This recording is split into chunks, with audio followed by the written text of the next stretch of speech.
In the last presentation, I spent a lot of time on Europe. In this presentation and the next one, I want to talk about how other parts of the world are coping with this new situation. Let's start with the Islamic world. We need to think a little bit harder about the character of what this challenge meant for the Islamic world. To do that, let's just take a moment and think about the character of governance in the Islamic world as contrasted with the European world that many of you know a little bit better. So in the traditional European world, to put this in a really crude way, remember you've got king and his soldiers at the very top. You've got nobles and other aristocrats in that kind of intermediary position, usually managing the courts and the administration of justice. So they're also part of the government. And then you had everyone else. And then a lot of what's happening because of the commercial revolution, the democratic revolution, is that this intermediary role is increasingly being played by everyone else in new kinds of intermediary assemblies, parliaments, and so on, now with the adoption of constitutions and the like. But the point is that this intermediary role of the administration of justice in Europe is always played by the government. In Islamic societies, it might be more useful to think about a ruler, and the ruler is usually someone who is a successful warrior. This is a very traditional pattern, and held in power by his soldiers. So ruler, military elite at the top. Then the intermediary role for the administration of justice is played by a learned elite. But in the Islamic world, this learned elite is a religious elite.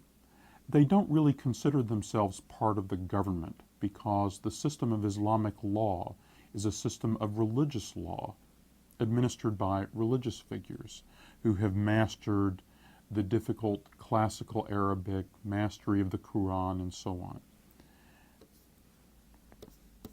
And then you have everyone else.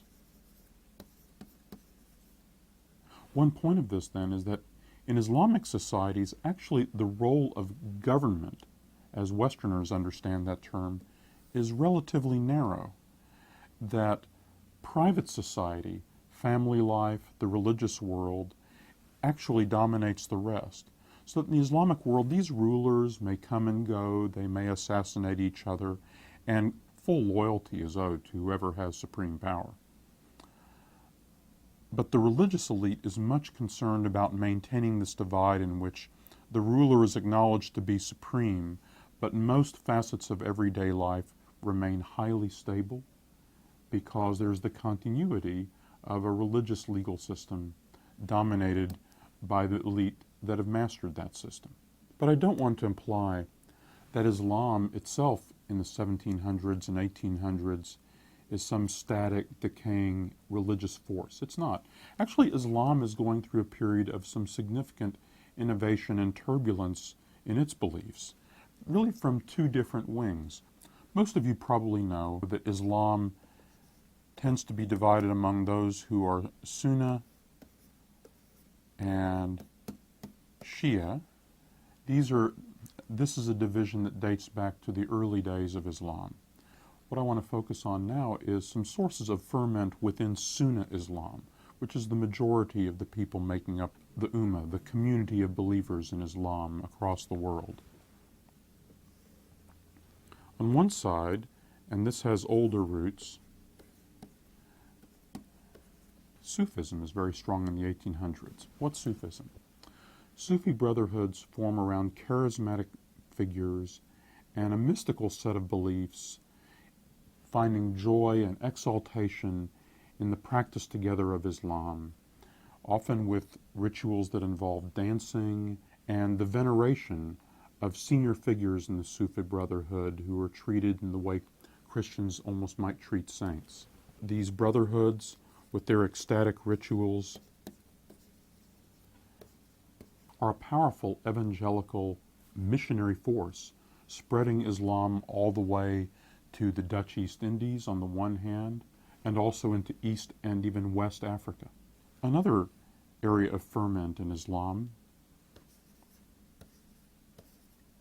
is Wahhabism. This is a very different strain of Islam. They're arguing that in order for Islam to recover its original energy, it needs to return to its roots, an ascetic, what some people call fundamentalist practice of Islam, shorn of deviationist practices. In fact, the Wahhabis are very critical of the Sufi brotherhoods. Wahhabism gains tremendous strength in the Arabian Peninsula, especially during the 1700s, and it continues to gather force in the 1800s as well. Now, the most important formal political entity in the Islamic world in the period we're looking at, between about 1830 and 1870, is still the Ottoman Empire. This is not a nationality. The Ottoman Empire is a dynasty, mainly founded by Turkic peoples hundreds of years earlier. In Arabia, tribes aligned with the new Wahhabist fervor push out Ottoman rulers and reclaim much of Arabia to Arab control, including for a time seizing the great holy places of Islam, Mecca and Medina. Egypt is perhaps the wealthiest single part of the Ottoman Empire, the Nile Valley traditionally a source of great wealth and influence in the Mediterranean world. Egypt actually revives during this period, the 1830s, 1840s, especially under the leadership of a man named Muhammad Ali. Here's a picture of Muhammad Ali, a very tough and ruthless ruler. He reorganizes Egypt, develops a strong military capability, adopting European techniques, develops a commerce based on the growth of Egyptian cotton, which is being exported also to the mills of England, but elsewhere. This map can help us see the expansion of Egyptian power during the 1830s. When Muhammad Ali's domain is at its height, at say around 1840, Egypt controls the Nile Valley, it controls both sides of the Red Sea, it's expanded up the eastern Mediterranean into Anatolia itself. The Egyptian navy is increasingly powerful in the eastern Mediterranean. The whole stability of the Ottoman Empire itself is being threatened now from Egypt. The West Europeans don't want the Ottoman Empire to collapse. Why wouldn't they want the Ottoman Empire to fall?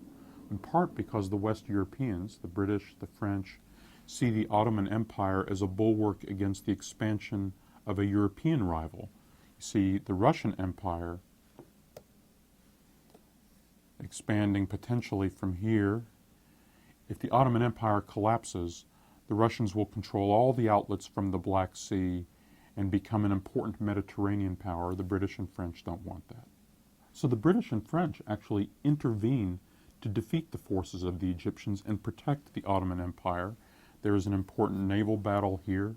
And the effect of this is to give the Ottoman Empire a second wind with this European support. But my larger point is simply that the Islamic world is adapting in this situation, and there are some definite sources of strength.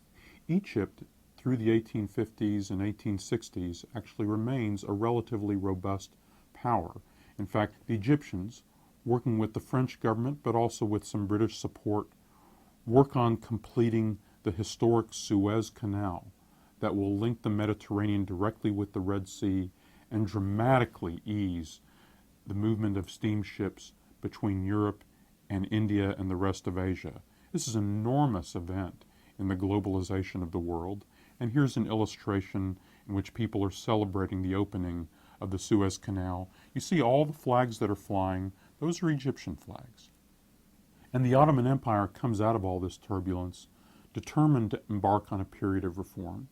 This period of reform is usually just referred to by the expression Tanzimat. In the 1850s, 1860s, there are a number of liberal reforms, changing the administration of justice, moving towards the creation of a constitution.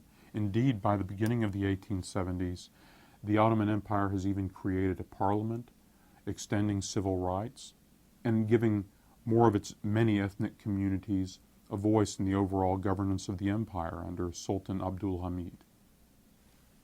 Remember a few minutes ago I talked about the ruling elite usually being a warrior elite, and then the successful warrior might then try to establish a ruling dynasty of his own? Well, that's exactly what's happening in Southwest Asia. Often the warriors tend to come from Turkic horsemen from this part of the world. The Safavid dynasty collapses in the 1770s. It's replaced by the Qajars. That's this term right here. The Qajar dynasty rules this part of the world, what we would now call Iran. It's fending off pressure from the Russians up here and here. There's pressure coming out of British-controlled India, clashes over these borderland areas of Afghanistan that's not controlled either by the British or by the Russians or by the Qajars. The main point here is that the Qajar dynasty adapts enough, balancing the great powers off against each other, so that it's also able to find a way of coping and maintaining its integrity. So let's swing around and take a look at what the situation was in Africa during this period. Again, between about 1830 to 1860, 1870. So during this period, Africa still remains in the hands of a variety of traditional rulers, though they've had their own interactions with outsiders, including such things as their partnerships in the slave trade.